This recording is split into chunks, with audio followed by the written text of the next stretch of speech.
இப்ப ராசிக்கு 12ல ராகு இருக்கிறதுனால, ஏதாவது பிரச்சனைகள் மூலமாக வர்றது, ஒரு பிரச்சனைகள்னால வீட்ல இருந்து வெளியில இடமாற்றம் பண்ணி வெளியில போறது, இந்த மாதிரி ஒரு அலைச்சலான ஒரு காலகட்டமாக இருக்கும். அதே மாதிரி யார பார்த்தாலும் என்ன புரிஞ்சுக்கவே மாட்றாங்க.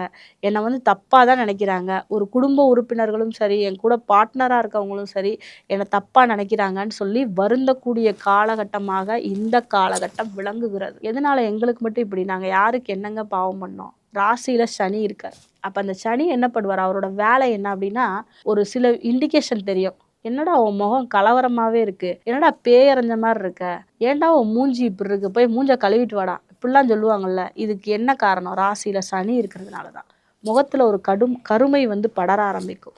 நல்ல சுறுசுறுப்பா இருந்திருப்பீங்க. இப்ப வந்து இந்த காலகட்டம் அப்படியே படுத்து சொன்னங்கிக்கிட்டே இருப்பீங்க. சும்மா படுத்து ஏதாவது பண்ணிக்கிட்டே இருக்கணும். தூங்கிட்டே இருக்கணும். ஏதாவது வேஸ்ட்டா டயத்த எப்படி பொழுது போக்குறது? இதுதான் இப்ப நடந்துகிட்டு இருக்கும். அப்ப இதிலருந்து ஒரு மாற்றம் வேணும்னா, நீங்க தான் உங்கள தயார்படுத்திக்கணும். இது வந்து இப்படித்தான் நேரம் இருக்கு. அதிகப்படியா பிரயாசப்படாம இருக்கிற முயற்சிகள சிறப்பா பண்ணிட்டு இருந்தீங்கன்னா, இந்த காலகட்டம் உங்கள சேஃப் பண்ணும். சரி எப்போ வரைக்கும் மேடம் பிரச்சனை அதிகமா இருக்கு? ஜூன் 2026 வரைக்கும் மிக கடினமான பிரச்சனைகளை ஃபேஸ் பண்ண போறீங்கங்கிறது தான் உண்ம.